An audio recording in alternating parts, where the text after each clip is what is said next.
నీవు నీ స్వబుద్ధిని ఆధారము చేసుకోవద్దు అని జ్ఞానిని సొలొమోను ద్వారా దేవుడు మాట్లాడుతున్నప్పుడు దావీదు జీవితంలో ఈ 3 సందర్భాల్లో కూడా దావీదు స్వబుద్ధిని ఆధారం చేసుకోలేదు.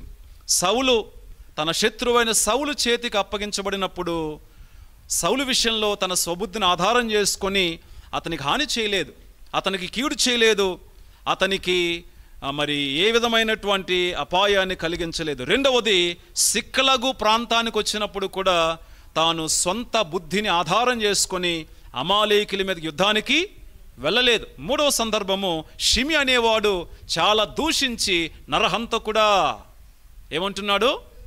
దుర్మార్గుడా, నిజంగా నీకు ఇది తగును, నీవు చేసినటువంటి పాపానికి ఇది నీకు సరిపోయేది అన్నట్లుగా అసూయతో సౌలు కుటుంబీకుడైనటువంటి ఈ షిమి దావీదు రాజు కావడం ఇష్టం లేక ఇలా మాట్లాడుతూ ఉంటే తను సొంత నిర్ణయం తీసుకోలేదు, స్వబుద్ధిని ఆధారం చేసుకోలేదు. కనుక దావీదును దేవుడు ఎంతగా దీవించాడో మనకు తెలుసు.